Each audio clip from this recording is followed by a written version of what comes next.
A pleasant good morning to you and yours, and welcome to this edition of Richard's Rant.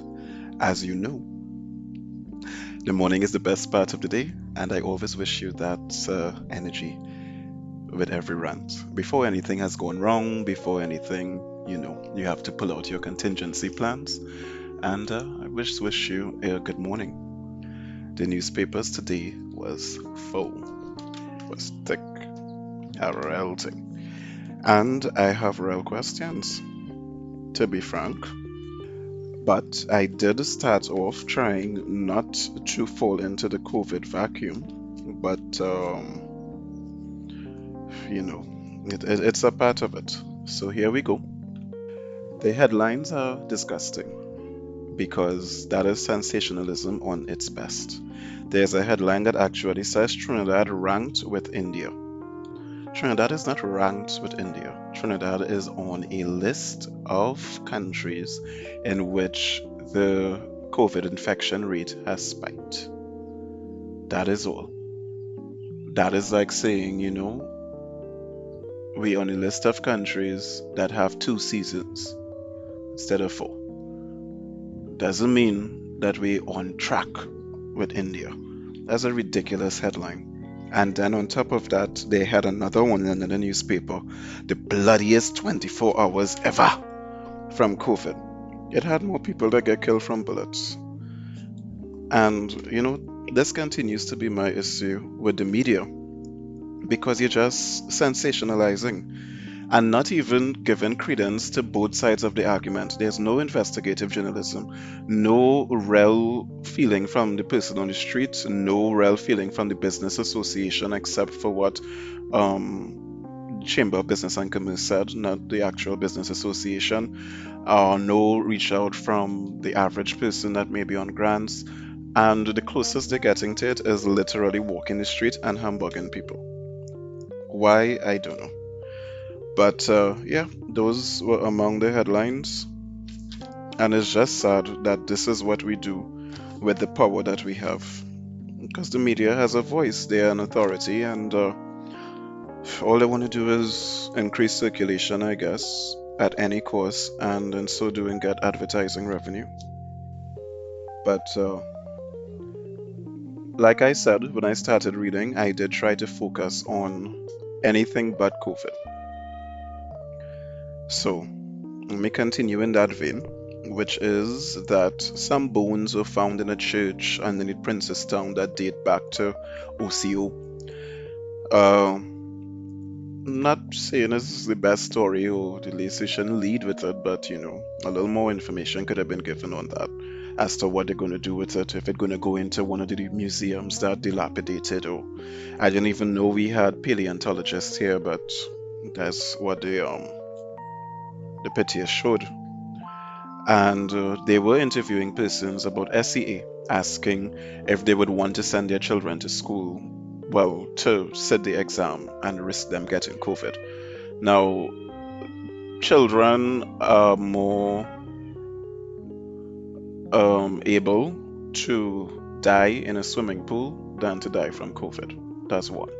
You would think that the news reporter, when they were walking around harassing and antagonizing people with that, they would have mentioned that, but they didn't. And they live by the mantra that their job is only to report. So, people were saying that their children are so stressed out that they just want the exam to be over. Yes, they are in two minds, but they really just want the exam to be over. So what I'm hearing from that is if they could sit it online, sure, or something like that, but either way, don't postpone the exam. By any means necessary, get it done. And that is something that should have been said, but deliberately controlling the information that we got. There was another one that said, another story that said that this student is suing over the qualifications for a scholarship. I applaud the student and, well, their family to have the means to do that. Although, if they have the means to do that, unless as a friend and it's being done pro bono because the article didn't say, then they probably do have the means to pay their tuition. However, the qualifications for scholarships now are completely ambiguous, and it's clearly stated that it's no longer based only on academics. Academics may be considered. So it's like, but it names scholarship, and a scholar is defined as someone that is very academically inclined, and the ship is the money that you're going to give them to further their education as per their wish. So I hope the student win or at least get some kind of clarification because I don't know. And they also reduced the amount of scholarships by 75%. It was 500, now it's 4. Sorry, now it's 1. They reduced it by 400. So, but that of course is also a testimony to the financial constraints that we are having that I'm hoping to touch on in this as well. Then we have 4 health centers were flooded just because we had heavy rain yesterday. These health centers are fairly new. They're under 10 years old in most cases. They're definitely under 15 years old. And they're new. They're new. They were all constructed, in the last 10 years or so. So you would have known the area would have flooded and millions of TT taxpayers' dollars would have gone in to actually building these places. So how it is that 4 of them could flood? That's 4, not one. That and all of them are usually constructed the same way, the same layout. So I really don't understand. I find that to be completely unacceptable. And all it says is that they flooded and they had to close. Okay, so what is the damage? What was caused? Were people waiting for vaccines? Were people waiting to be attended to? Are people medication disrupted? Were they referred to other health centers where they can get the treatment that they needed? But, our media, whatever.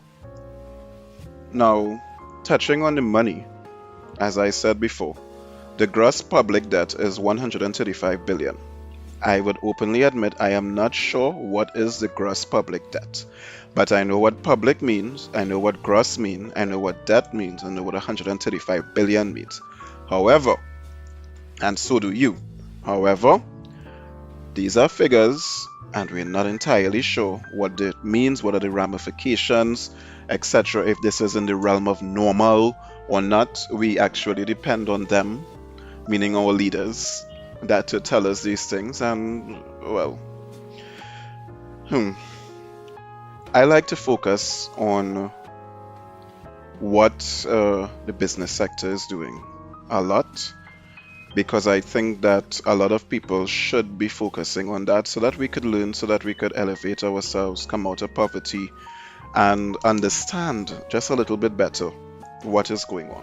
So Republic Holdings recorded a half-year profit in this economic climate of 687 million, and they attained that by buying another bank, mainly, and by restructuring their loan criteria.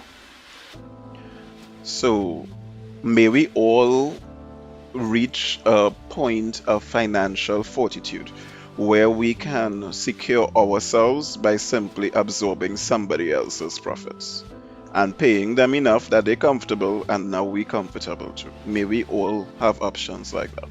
That's something to think about. Could you imagine if it is you come out of that or you attain all of these profits by being able to purchase property from a family member? Let's say you have an unemployed family member or whatnot and you purchase their property. That would actually raise your asset base. And then depending on how you purchase it, of course, if you purchase it cash, well, fantastic. If you purchase it mortgage, the house is still an asset. At least it's considered one. And in my book, an asset and the general definition is that an asset generates income. So if you purchase that and then you change it into some apartments or somehow able to get money from that property, yeah, that's basically what they did. And that's the level of thinking that we should have and not be fascinated by death, which could always happen as we are with COVID. Then there's another article in the business section that spoke about the vulnerability of the Caribbean. And I have to admit that since way back with Eric Williams, we were supposed to unify the Caribbean territory. So, for simplicity, let's say the United States of the Caribbean.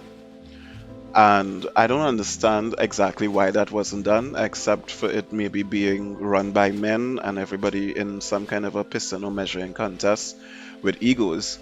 But I know that Jamaica was the first to pull out, and the famous statement was we had 10 countries in it, and if you take away one from 10, you have zero. That's what Eric Williams said, and I remember that. Not that I heard it, but it was said before and repeated and so forth. So it's unclear why Jamaica pulled out. Except maybe they wanted to keep all their bauxite for themselves. Probably the same reason why England pulled out of Brexit. And of course Jamaica in shit right now, so maybe it's good that they won. And after them we pulled out, and then that was that. Now CARICOM does exist, and so does CARICOM's single market and economy. But these things seem to operate so much more like a theory and less practical. Even the Caribbean Court of Justice. Because I still read a lot of articles with things going to the High Court, which is not the Caribbean Court of Justice. So it's a bit vague as to why these things exist and why they have not established themselves as the authority. Not the foremost, not one of, not a big shot, but the authority on these things. But what do I know? But these are the questions we should be asking. These are the things we should be looking at when we're choosing a government and that sort of situation. The vulnerability of the Caribbean is based on farming, tourism, water issues. Every time a hurricane blows through and mash up everybody badly, that's the end of that for the economy. And we should really stop that. And I was thinking today, as I read that article, that what if we did do the United States of the Caribbean, and each country therefore would be able to develop what they are best at. So in my opinion, Trinidad should be the foremost country for farming in the Caribbean. We could actually grow almost anything here. Now terms and conditions apply because the volcanic islands may have richer soil than we do, but of course we do have the fact that we are so close to South America, and it's highly unlikely that we get hit or completely devastated by tropical storms. So for that reason is why I'm saying it should supersede the possible potential soil quality. And then we do have ways to generate and regenerate the soil quality. We had sugarcane growing here for however long. We had farming going on with rice and with cattle at one point as well. I believe we still have the rice. I don't think we have the cattle. And we could do these things. We have the entire swamp area, which is protected land, of course, but we could do these things if we want to. Paramin exists, and all of that. So we could actually, do these things. This is something that could have been done, and then you could find a country like Trinidad. We could have also, because we still have the oil, and we should be generating a lot of income, so to speak, from the sale of produce and farming and stuff going up the chain. So we could still be the financial center of the Caribbean, and you could come here, deposit your money, do a little fraud, and have a carnival, a wine, land of rum, the best beer in the world, and you take it from there. The islands with the beautiful beaches and the pink sand and all of that, they could feature and really work on tourism, and we support them in that aspect. And then you could even have other islands working on things like renewable energy resources and all of that, and you can come together properly as a region. But I don't know. Wishful thinking, I guess, or maybe I'm just speaking out of my ass because I maybe just know the book, but I don't know the chapters. So, from the business section now, I read that apparently an army man in Georgetown went and killed. He was the outside man. He jumped through the woman window and kill the woman common law husband.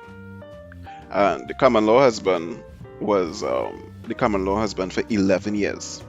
On top of that, while he was stabbing the man, he said, I go and kill you. I want your soul. Me go murder you today. See that kind of foolishness? Clearly, they never hear about blacks. No girl and no owner in Georgetown. Because I don't know what kind of jump should it. Or maybe that is when Nika Sam says sweet. It good, it good, it good, it good, good, good. Not me. Then, I think I said coming out of the business section, but because I did read it in order. But there was this article separate from the business section. I don't know why. I'm not the editor. So, it said something that I liked that I'm going to share with you. Wealth is not based on your income, it is based on your decided expenses. And that is a true fact. Because let's say you only work for $3,000 a month, take home. So maybe about 3,003, and then NIS health surcharge, so $3,000 a month take home. That's no money. You can't really function on it. However, remember, everything this costs about $100, so you're only going to buy about 30 things with that.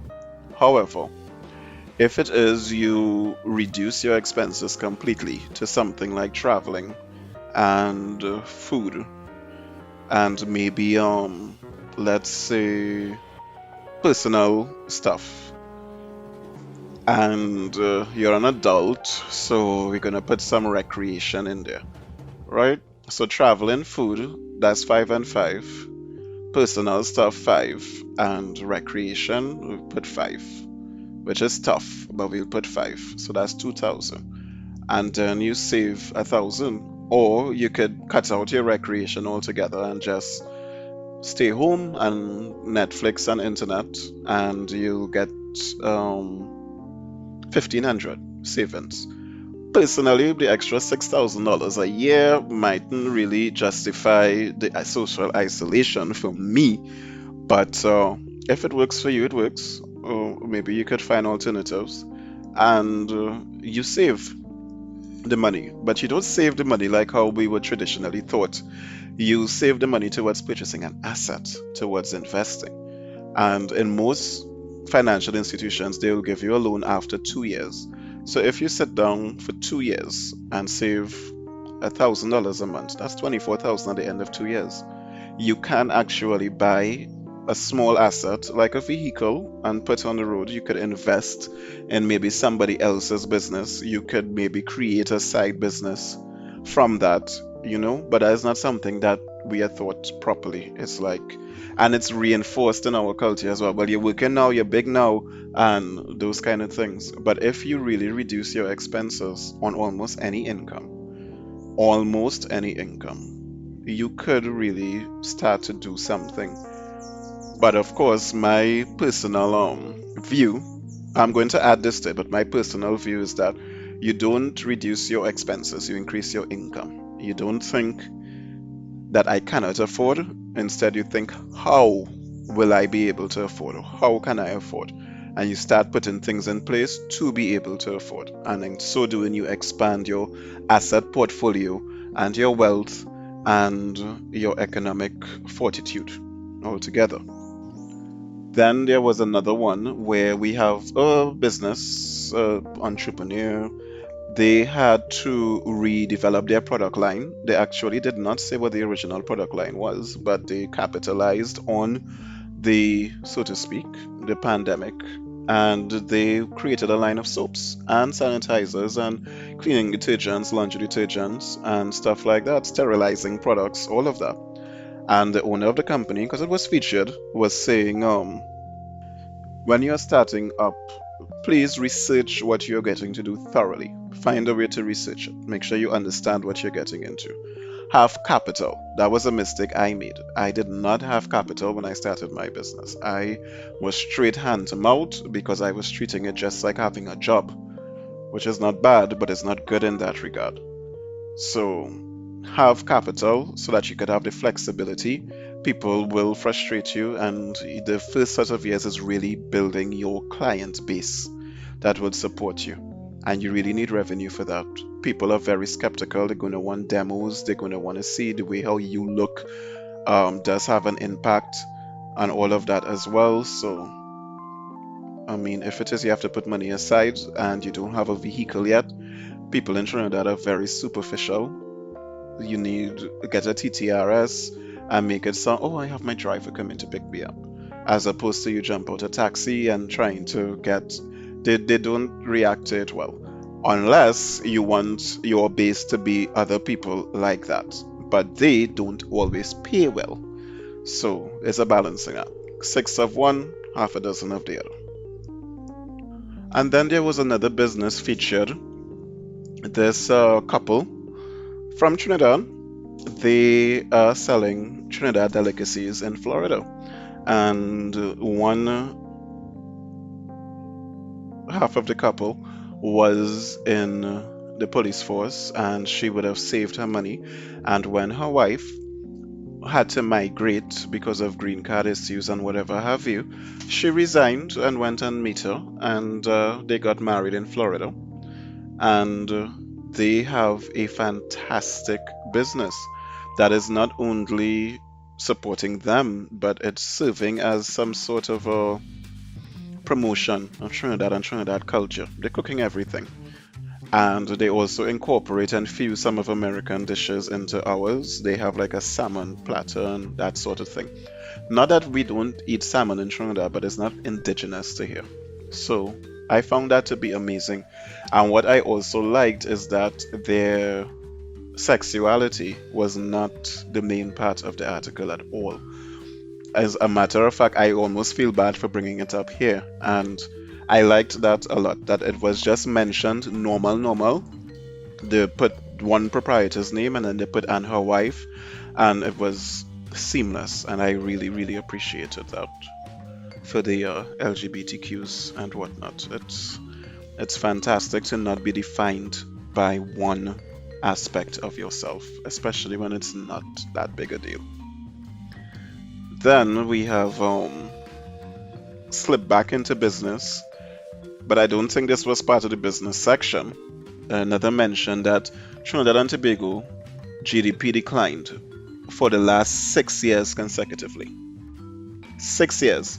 Oh, I remember why this wasn't in the business section. This was a report from Central Bank. So for the last 6 years consecutively, our GDP declined. Public sector debt is 122.2 million, and central government debt is 103.7 billion. Now, I am not going to pretend to fully understand what this means, but I would prefer that to get figures like this and what we're going to do about it and what it means than figures about the couple thousand people that have COVID. And now the last set of articles that caught my attention was that apparently some wine went to space on the space station and it spent a year, and now to come back they're selling it for $1 million. I think whoever purchases that wine going to hell. If you have that kind of money to spend so frivolous, you should help somebody and change your life. That's probably the reason why the Bible says that it's easier for a camel to pass through the eye of a needle than for a rich man to go to heaven. But he asks you going to do with a bottle of wine for $1 million. For what? That better as be being sold to the proceeds, some which going to go towards something. Other than that, go to hell. Sorry. The next one was that our Ministry of Legal Affairs, with their highfalutin, out of touch with reality self, actually stated that they wish that that citizens will not engage in smart mannerism. And I said, I wish that your salary was cut during the lockdowns and that you are charged, you are paid minimum wage. And then you can understand what people are going through. Police went into Food Giant and they have I wouldn't say a restaurant, but they have a food part of that grocery. Many groceries have this. Price Mart has it. food, not food, Food Basket has it, Massy has it, True Value has a version of it. They would have some prepackaged lunch-like things, but not actual food all of the time, and not all of the branches. So they kind of have it, True Value. Linda's Bakery has it, but they are saying that your grocery could open, but the restaurant part had to be closed, and they shut down the People Restaurant. And I want to know what the ass the police doing up inside of there. What are you really doing in there? Is this becoming a police state? What exactly are you really doing in there? Just because the Public Health Act passed, which is amazing, it's amazing that they could pass this like lickety split, but they can't properly amend the Constitution to fully admit all photographic evidence and recordings into the legal system and emails. It's still not fully permissible in court. Partially, certain terms and conditions apply. Up to now, they can't let people build in the bottom legally. The law is still under review. Whether it's man or man woman, no piggy in the bottom. Up to now. But overnight, you could keep passing this jackass public health situation. It takes years to pass the anti-gang bill. But this, you could pass like boom. And all of a sudden the police, they have nothing else to do other than enforce this one act?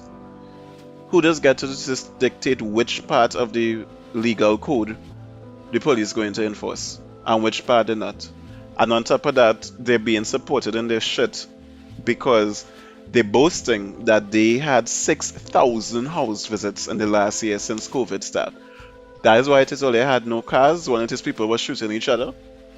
That is why all they had no cars when I was calling you all to come because of disturbances and stuff in the area. If they had a check to make sure the COVID positive people actually isolating or quarantining, and if it is they're not there, they will have to go and get a medical officer and come back. And if the medical officer, when the medical officer there, if it is the person is not home, then they're in breach of the act and they will be dealt with according. What the hell? And you take resources to the tune of 6,000 visits to do this shit.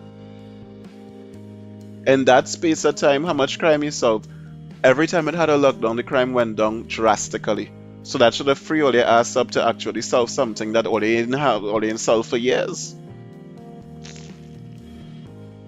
And then the same jackass in Ministry of Legal Affairs, because it had to be a jackass, because you in the foremost authority of legal for Trinidad and Tobago, and you say that how it is impossible for legislators to be able to create laws for every situation. That is not the very fucking definition of the law, though.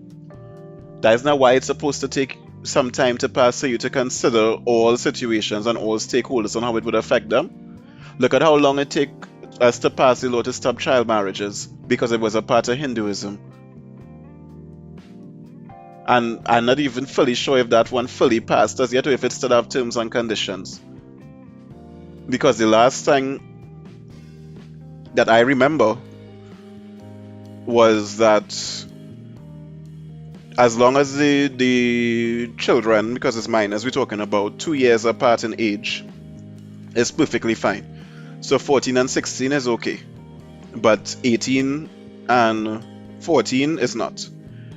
And which was confusing because 18 is an adult, but they still put it as 2 years apart. So 18 and 16 supposed to be okay. And it was ambiguous in those things. And then on top of that, the legal age for consent is a whole different age again.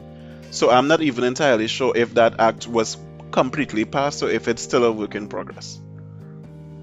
But how you could tell me that you're making laws and you cannot think for every scenario, then where's the point? Where's your purpose? Who you want to account for? Look.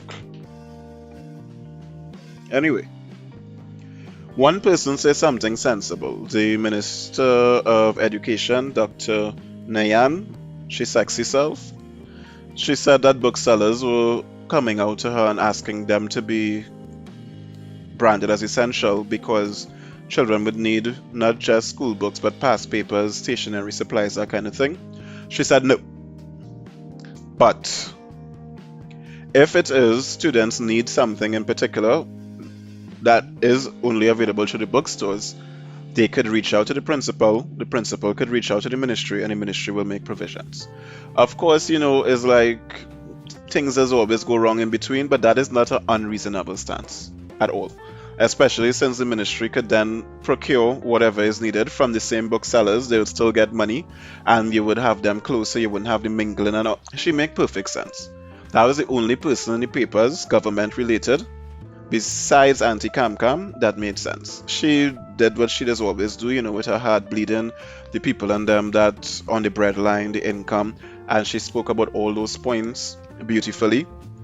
Um, she embellished too much, and I didn't appreciate that. I think that it have enough facts with this situation that you could properly highlight what is wrong.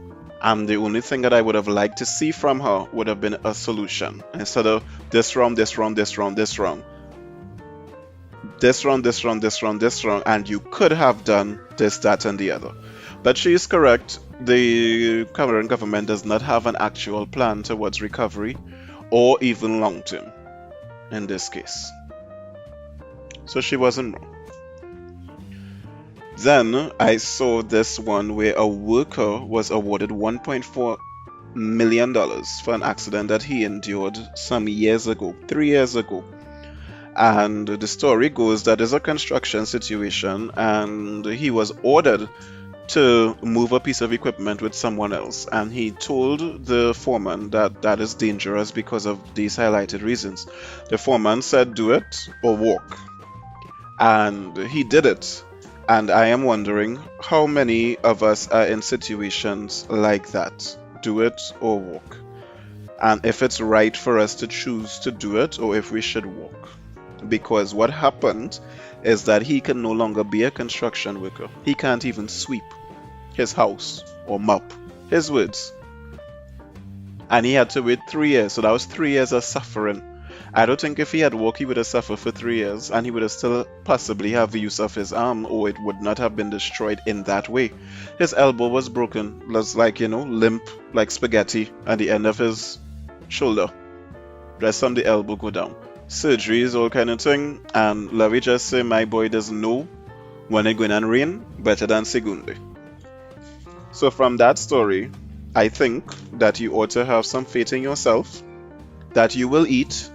You may not know how, but you can have faith in you, and you can have faith in your God, and you could have faith that He made you complete and that you'll be able to survive.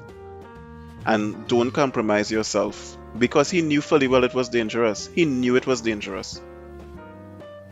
Don't compromise yourself. Walk.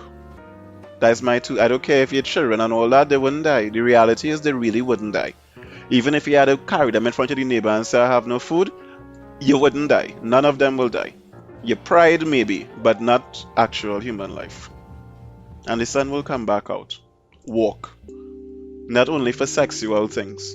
That if it is you're being sexually harassed and whatnot, you respect you. No. Not just for that. I really felt sorry for him because I can't imagine what his life would be for 3 years. And I really hope it wasn't he joking hand, because he can't even sweep. So I mean to say, poor fellow. Then we saw that I have a fear that the lockdown is going to cause other social issues, particularly a spike in crime next. And in Petty Valley, we have a 72-year-old grocery owner being beaten to death. They tied him and his wife up. They beat both of them, but he died. He succumbed to his injuries. And they left them tied up as well, so I have to say that they left them to die. She was able to free herself, and she called for help, called for police, yada yada. The police came, and they carried the husband to St. James, where you know what has happened in our healthcare system. As long as it didn't happen to you really there, once the police carry you there, you are pronounced dead on arrival.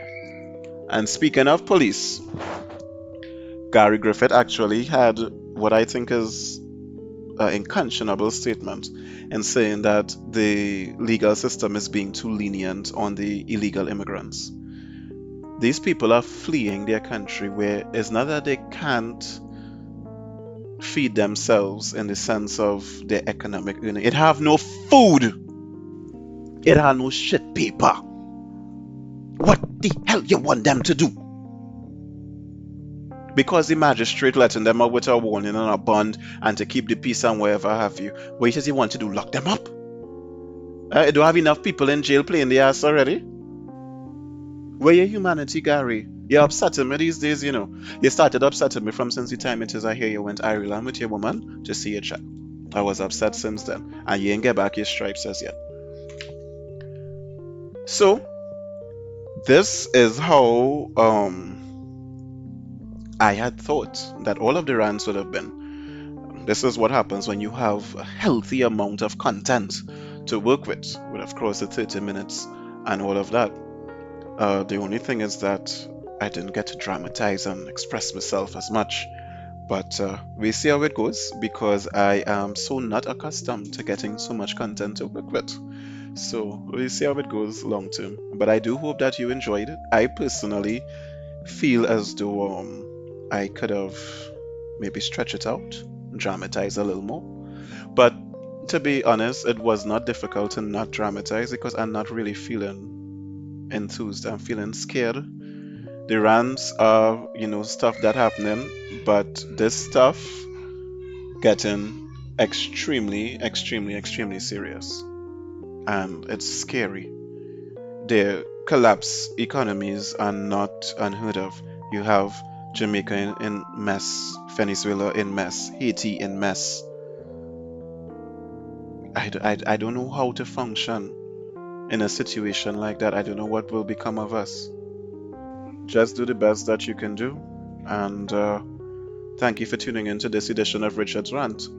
Subscribe to the vibe and comment towards our betterment. Vibes.